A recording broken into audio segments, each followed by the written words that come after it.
નમસ્કાર વિદ્યાર્થી મિત્રો, આપ સૌનું સ્વાગત છે આપણી એજ્યુકેશન બ્રેન ચેનલમાં.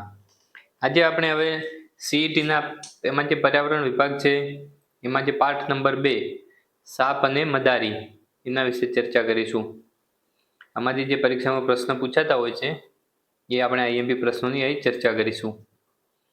તો પહેલો પ્રશ્ન છે, સાપને નચાવવા માટે મદારી કયું વાદ્ય વગાડે છે? તો એમાં આવશે બીન વગાડે છે. 4 ઓપ્શન આપેલા છે, વાંસળી, પાવો, બીન કે ભૂંગળ. તો બીન વગાડે છે, ઓપ્શન નંબર સી. નાગ ગુંફણની પાત શામાં વપરાય છે? તો નાગ ગુંફણની જે પાત છે એ શામાં વપરાય છે? ભરત ગૂંથણમાં વપરાય છે, ઓપ્શન નંબર ડી. આ ખોટો છે, ઓપ્શન નંબર ડી આવશે આમાં. પછી ત્રીજો પ્રશ્ન છે, સાપ નીચેનામાંથી કોનો મિત્ર ગણાય છે? સુથાર, મોચી, ખેડૂત કે દરજી. તો સાપ છે એ ખેડૂતનો મિત્ર ગણાય. કઈ રીતે ગણાય? તો કે સાપ હોય છે એ ખેતરમાં જે ઉંદર હોય છે જે પાકને નુકસાન કરતા હોય છે એનો શિકાર કરે છે, ઉંદરોને મારી નાખે.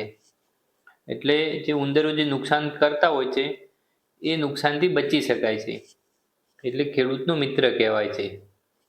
ચોથો પ્રશ્ન છે, બાળકોના મનોરંજન માટે કયા પ્રાણીઓનો ઉપયોગ થાય છે? તો બાળકો એમને મનોરંજન માટે કયા કયા પ્રાણીનો ઉપયોગ થાય? રીંછનો થાય તો આ, સાપનો પણ થાય, માંકડું પણ એનો પણ ઉપયોગ થાય. તો આમાં આવશે આપેલ તમામ, ત્રણેય પ્રાણીઓનો ઉપયોગ થતો હોય છે મનોરંજન માટે. પાંચમો પ્રશ્ન છે, નીચેનામાંથી કયો સાપ ઝેરી નથી? તો કોબરા ઝેરી છે, કાળોતરો એ પણ ઝેરી છે, ફુરસા એ પણ ઝેરી છે.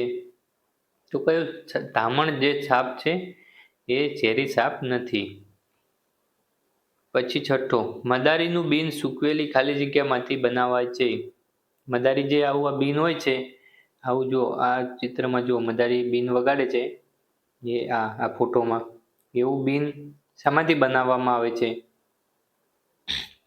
તો જે બીન હોય છે એ સૂકવેલી દૂધી હોય છે એમાંથી બનાવવામાં આવે છે, ઓપ્શન નંબર બી. આ દૂધી હોય છે એને સૂકવી અને પછી એમાંથી બનાવતા હોય છે.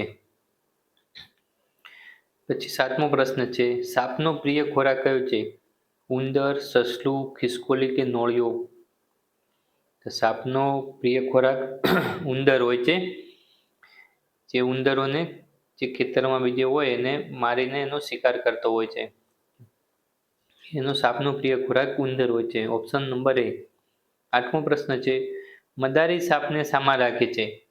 તો કે કાચની ટોપલીમાં. તો કે કાચની ટોપલીમાં તો ના રાખે. પતરાની ટોપલીમાં એમાં પણ ના રાખે.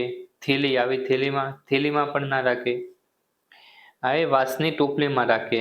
હવે આવી જુઓ, વાંસની એક ટોપલી હોય એમાં રાખતો હોય છે સાપને.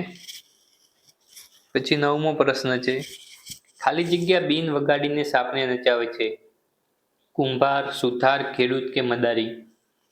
તો કુંભારનું કામ છે માટલા ઘડવાનું. સુથારનું કામ છે લાકડામાંથી બધા જે લાકડાનું કામ કરતા હોય છે એમાંથી ફર્નિચર વગેરે, બેડ વગેરે લાકડાનું કામ સુથાર કરે. ખેડૂતનું કામ ખેતી કરવાનું છે. જે મદારીનું કામ છે એ સાપને બીન વગાડીને નચાવવાનું કામ કરે છે, એમાં આવશે ઓપ્શન નંબર ડી. તો વિદ્યાર્થી મિત્રો, આ હતા આપણા પાઠ નંબર 2 સાપ અને મદારી, એના મોસ્ટ આઈએમપી પ્રશ્નો જે પરીક્ષામાં પૂછાઈ શકે છે. તો વિદ્યાર્થી મિત્રો, તમને અમારો આ વિડીયો ગમ્યો હોય તો વિડીયોને લાઈક કરો, ચેનલને સબસ્ક્રાઈબ કરો અને આપણો વિડીયો તમારા બીજા મિત્રોને શેર કરવાનું ભૂલશો નહીં. હવે આપણે મળીશું આગળના નેક્સ્ટ વિડીયોમાં.